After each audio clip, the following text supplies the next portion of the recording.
Hello, this is Jim. We're starting our project. You've got a little different view. This is inside of our home, and I've already started another video here a second ago, and what we're going to do is I'm going to walk you through the process to making a latch to go on the outside of a wardrobe. That's going to be the project that we're going to be starting on. And I'm going to kind of walk you from start to finish. So I've already started the project here. I've already showed you the video of the wardrobe, and this is kind of the opening here in the house. So just hang loose and we'll get a few more things here together.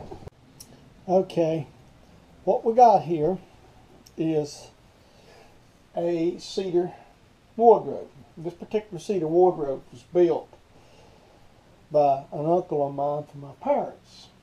It looks really good, except got one problem: the doors just won't stay closed. And the reason why is they've got a slight warp in them, and there's probably several ways to fix the warp. You can really see it actually.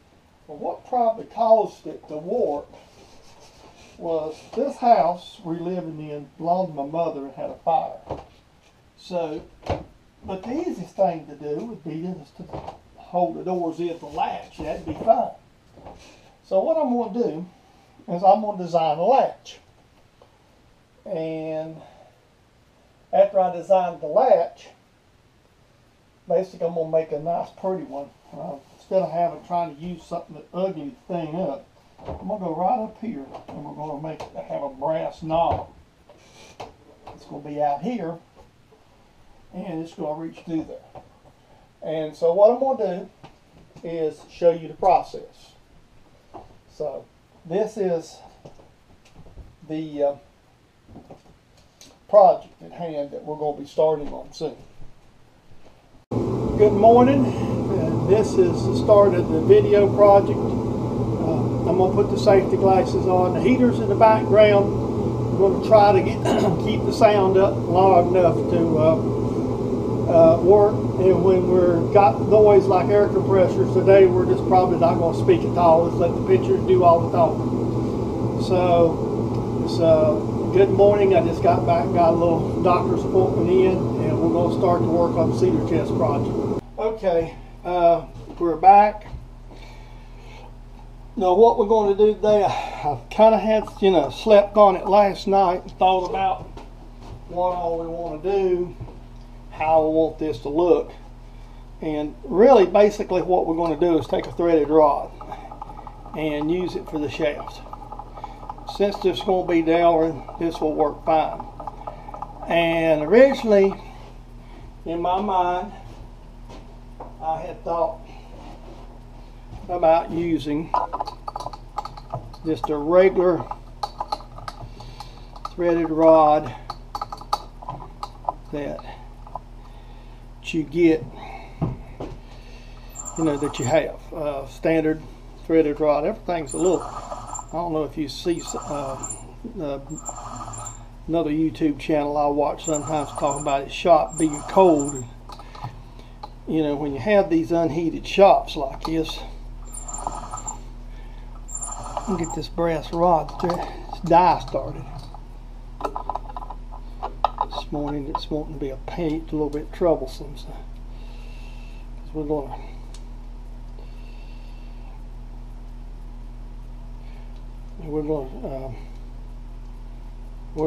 to use a die to chase it, because we're going to chase a good bit, and it's just a lot easier to use a die to chase it than it is to try to.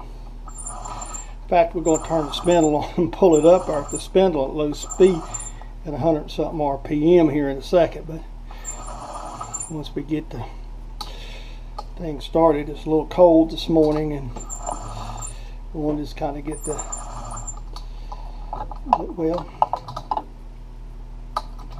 now that's supposed to be a 1/4 inch 250 thousandths rod. I've had a lot of fun. You know what we're going to try? We're going to go back up 5 yards. We're going to do something else. This ain't starting the way I wanted it to this morning. Just hold on a minute. We're gonna get us another tool out. And we'll start it with this. And then we'll take it out and put it in the die handle. Everything nice and loose. Move this up a little bit.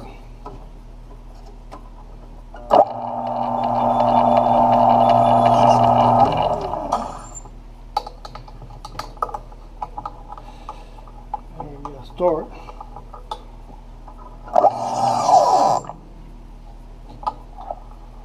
Okay. Now that's going to be a little tough, so we're going to use the die handle. Sometimes you just have to kind of, let me get my oil thing out here and oil this down real good before we start. And we're just going to whirl it with the die handle, slow RPMs.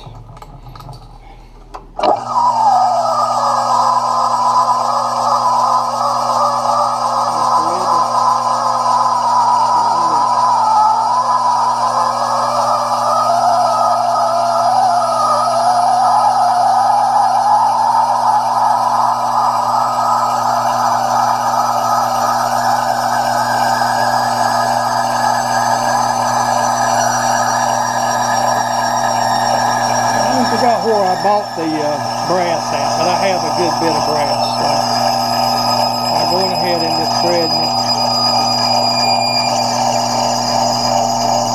There we go.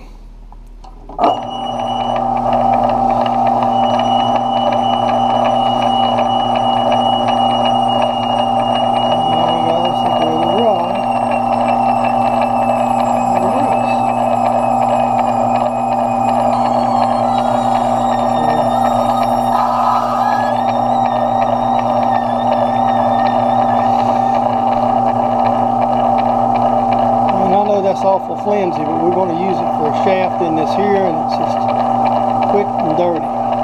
So that's our quick and dirty. And you'll see later why I wanted it out of brass. So in all due time. Okay, now we're going to cut these off so we can use them. I just went ahead and made 2 of them. Made one of them off camera. And we're just going to take cut-off tool here. We could have sawed them.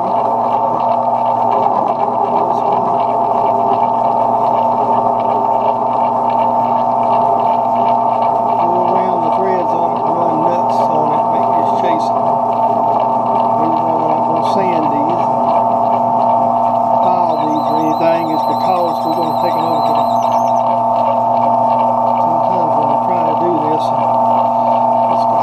sometimes when you're trying to use a cutoff tool, kind of run into that. I don't care about this. As long as the threads will start, that's all it's going to matter. And I just don't really like the hacksaw on it. I had a lot of brass. I had a good bit of 1/4 inch brass stock. And my thought process is fairly simple. I've got a lot of brass stock, and I'm going to, when we machine these,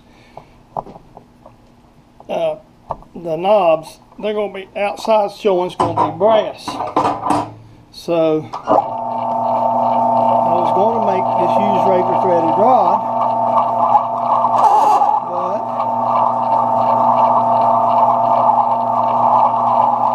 regular threaded rod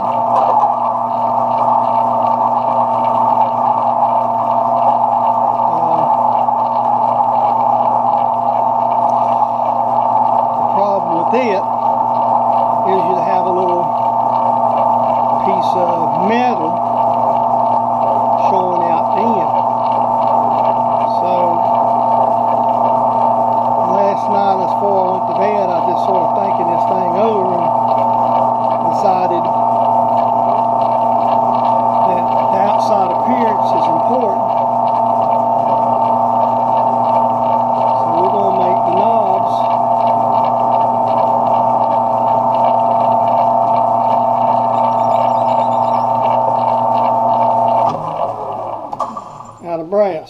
the threaded rods out of brass. So that's what we just did. So we'll bring you back.